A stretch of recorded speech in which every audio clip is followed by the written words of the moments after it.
ऐसी परिस्थिति में पुत्र को रतन शाह ने ले जाकर रख दिया महाराज के द्वार में, और ऐसी प्रार्थना की, जान अगर बची इसकी प्रसाद मिश्री तब मैं बांटूंगा 5 रुपयों की। सबको प्रसन्न होते आप मुझे अनुभव देना, आज मैं भी हूँ आपका ही, मुझे नहीं करना नाराज। मेरे बेटे के प्राण अगर गए आपके द्वार पर, आपकी ही बदनामी होगी पूरे वनाड पर। अमृत सम आपके चरण, ऐसा कहते हैं सारे जन। मेरे बालक पर कृपा कीजिए श्री गजानन, बालक अगर उठा नहीं सर फोड़ लूंगा यहीं आपके चरणों पर। महाराज मन में किया प्रण, यही अमृत तुल्य आपकी दृष्टि, आज उसकी करना वृष्टि। हे महापुरुष दुखी करना नहीं मेरी सृष्टि, थोड़ा समय बीत गया चमत्कार एक हो गया। बालक अपने हाथ और पांव हिलाने लग गया, धड़कन का ठीक होना और बालक का रोना देखकर लोगों का हर्ष गगन में समाये ना। समर्थ कृपा होने पर किस बात का है डर, सूर्य उगने पर तुमको स्थान नहीं कहीं पर। दिनकर थोड़े दिनों में ही हुआ, पहले जैसे ही मन्नत में श्रद्धा हो तो फल तो है मिलना ही।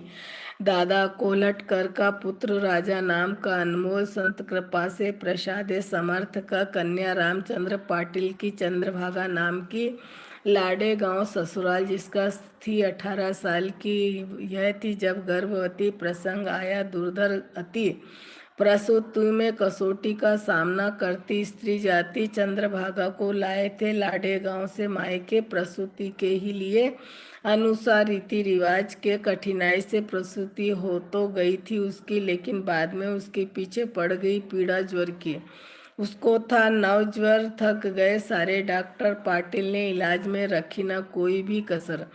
दवा का थोड़ा असर, ज्वर थोड़ा कम हुआ लेकिन पूरी तरह से वह नष्ट नहीं हुआ। चंद्रभागा को बुखार आने लगा बार बार, उसे अकोला ले गए करने के लिए उपचार। वेद अलग अलग तर्क करते, कोई संग्रहणी बोलते, कोई उसे क्षय रोग ऐसा भी निदान करते। मेल नहीं था एक दूजे से नाना विधि तर्कों में। ऐसे पाटिल ने सोचा गजानन ही वेद हैं बस इसके, अब से वेद तारे या मारे, इसे रक्षा लगाओ नियम से। तीर्थ भी पिलाएंगे लाकर उनके चरणों से। पाटिल निष्ठावान था, महाराज पर विश्वास था, फलतः धीरे धीरे उसका दिखने लगा असर था।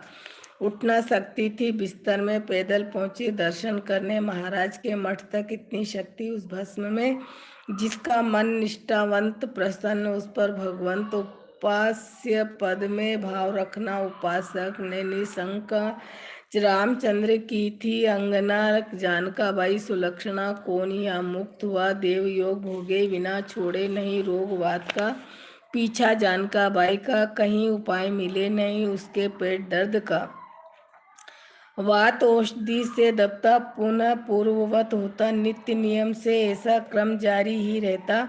उस वात का असर दिखने लगा मस्तक पर, उसके दिमाग ने तो सोचना दिया बंद कर। पागल जैसी करती थी, निरर्थक बोलती थी, खाना ही खाती रहती, कभी भूखी सोती थी। कोई बोले भूत बाधा, कोई बोले रोग होगा, तो कोई ऐसा बोले ये जादू टोना होगा। क्योंकि जो जमींदार होते हैं उनके कई दुश्मन होते, कमजोर दुश्मन टोने और टोटके से वार करते।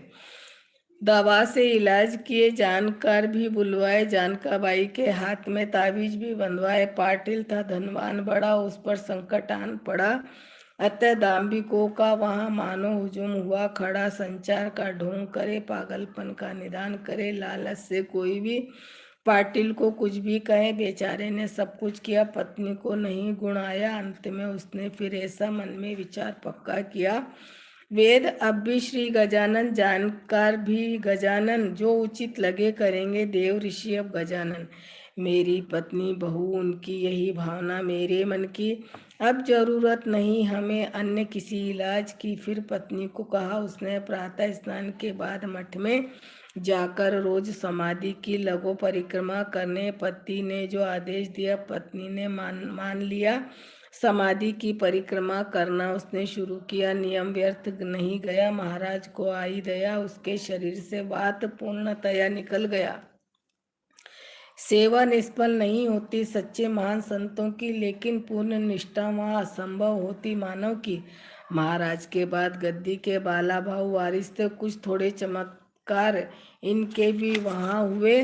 बैसाख बद्ध षष्ठी को ये भी पहुँचे बैकुंठ को। तत्पश्चात गद्दी का मान प्राप्त हुआ नारायण को। बाला भाऊ जब गए महाराज स्वप्न में आए, नांदूरे में नारायण के श्रोताओं अब वह सुनिए। हे माली नारायण से गांव को करना गमन, भाविकों का रक्षण करने सोचता है मेरा मन।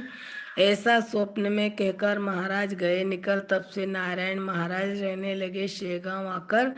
कुछ दिनों तक इन्होंने अधिकार चलाया मठ में। चैत्र शुद्ध षष्ठी को लीन हुए समाधि में। पूर्व सुकृत कुछ दिनों तक इन्होंने अधिकार चलाया मठ में। चैत्र शुद्ध षष्ठी को लीन हुए समाधि में।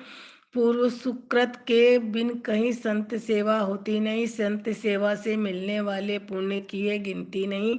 श्री गजानन लीला का अंत किसी ने नहीं देखा, जैसा किसी को लगा नहीं हिसाब।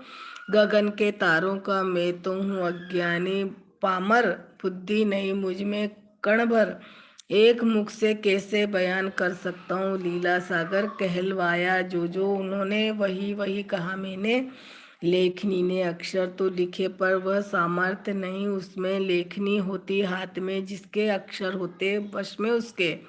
लेखनी बस निमित्त मात्र होती कार्य में लेखन के। वही प्रकार हुआ यहाँ मैंने लेखनी का काम किया। मुझसे गजानन महाराज ने यह सब लिखवाया, उन्होंने सामर्थ्य दिया तब मैंने लेखन किया। सुनिए श्रोताओं, इससे कुछ विशेष मैंने नहीं किया। स्वस्ति श्री दास गणु विरचित श्री गजानन विजय ग्रंथ। कलश को बस छूने को है पहुंचा है कलशाध्याय तक। शुभम भवतु। श्री हरिहरार्पणमस्तु। इति श्री गजानन विजय ग्रंथस्य विंशोऽध्यायः समाप्तः। अच्युतं केशवं राम नारायणं कृष्ण दामोदरं वासुदेवं हरे श्रीधरं माधवं गोपिकावल्लभं श्रीजानकी नायकं श्रीरामचन्द्रं भजे श्रीजानकी नायकं श्रीरामचन्द्रं भजे श्रीजानकी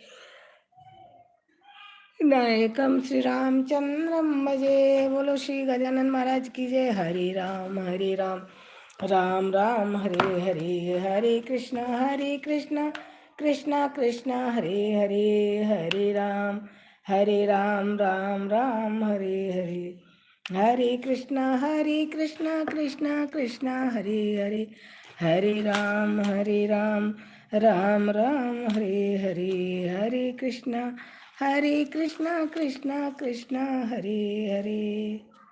अरे अब तो थोड़े से अध्याय बचे हैं।